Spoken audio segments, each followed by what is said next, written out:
Captain, dressing রুমে কি চলছিল যখন আপনার খুব কাছের ফ্রেন্ড সেঞ্চুরিটা করলেন আজকে? না, আমরা একটু নার্ভাস ছিলাম সত্যি কথা বলতে, যখন সাকিব আউট হয়েছে।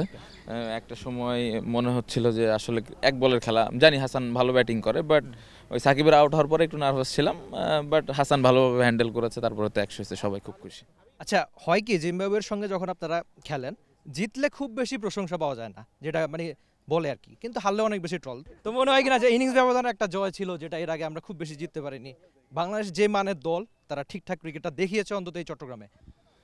না, আমার মনে হয় এটা তো আসলে বাইরে যারা খেলা দেখেন দর্শক এবং বাইরের মানুষগুলো আসলে হয়তো সমালোচনা করেন বা ট্রল করেন, এটা তাদের জায়গা থেকে করেন, কারণ আমরা ভালো ক্রিকেট খেলছি না অনেস্টলি। বাট প্লেয়াররা কখনো এরকম চিন্তা করে না যে আসলে জিম্বাবুয়ের সাথে খেলতেছি, অ্যাচিভমেন্ট আসলে কম বা হেরে গেছি, খুব বেশি মন খারাপ। সো প্লেয়াররা দেখেন, মিরাজ 100 করেছে, 5 উইকেট নিয়েছে, প্রথম ম্যাচে 10 উইকেট নিয়েছে, এটা কিন্তু অনেক বড় অ্যাচিভমেন্ট। আপনি কিন্তু আজ থেকে 20 বছর পরে এটা বলবেন না যে মিরাজ কার সাথে করেছিল।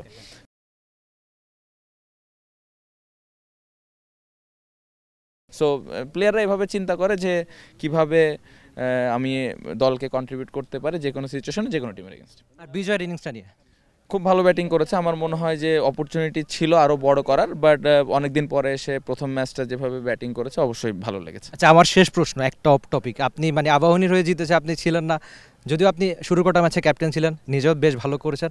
কতটা স্পেশাল ওটা? না, খুবই খুশি, কারণ এবার তো আসলে টিমটা আমরা নর্মালি যেরকম টিম থাকে ওরকম টিম ছিল না, বাট যেভাবে সবাই দলের হয়ে খেলেছে, স্পেশালি ক্যাপ্টেন মোসাদ্দেকের কথা বলতে হয়, শেষের ম্যাচগুলো যেভাবে খেলেছে মিথুন ভাই, আমার মনে হয় পুরো টিমটাই যেভাবে খেলেছে, রাকিবুল দারুণ 30 উইকেট পেয়েছে। সো খুবই খুশি, আমার মনে হয় দল হিসেবে খেলতে পেরেছে, এবং আবাহনী আসলে যে কত বড় দল এটাই এটা এটা এটা আসলে খুব ভালোভাবে প্রমাণ হয়েছে। ডাজন্ট ম্যাটার সিচুয়েশন যাই থাক। থ্যাংক ইউ সো মাচ, শান্তর জন্য অনেক বেশি শুভকামনা। বাংলাদেশ ক্যাপ্টেন শান্ত ছিলেন, তাকে নিয়ে যা হওয়ার ঠিক তাই, রীতিমতো দৌড়ে যেন পালাচ্ছেন, আমরা একটু দেখানোর চেষ্টা করি। তবে বাংলাদেশ ক্যাপ্টেন যেটা বলেছেন যে আমরা অনেক সময় হয় না যে একটু ট্রল করার চেষ্টা করি জিম্বাবুয়ের সঙ্গে জিতেছে বলে, বা জিম্বাবুয়ের সঙ্গে হারলে সেই ট্রল আরেকটু বেশি হয়। তবে বাংলাদেশ ক্যাপ্টেন জানিয়েছেন যে আপনি ক্রিকেট মাঠে ভালো খেলেই জিততে হবে, আর অ্যাচিভমেন্টের গল্পগুলো কিন্তু কখনো ইতিহাসের পাতায় বা ফিকে হয়ে যায় না। মিরাজের এই সেঞ্চুরির কথা তার জন্য অবশ্যই বিশেষ।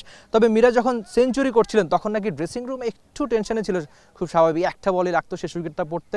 তবে ঠিকই প্রাপ্তির আনন্দে ভেসেছেন একজন মেহেদী হাসান মিরাজ, আর ক্যাপ্টেন কিন্তু জানিয়ে দিয়ে গেলেন যে আবাহনী কেন বড় দল, আবাহনী কেন পারে। Rifat Emil, T sports, Chattogram. For more updates, subscribe to our YouTube channel and click on the bell icon. Follow us on Facebook and Instagram. Download T-Sports app to enjoy exciting games and highlights. Visit tsports.com.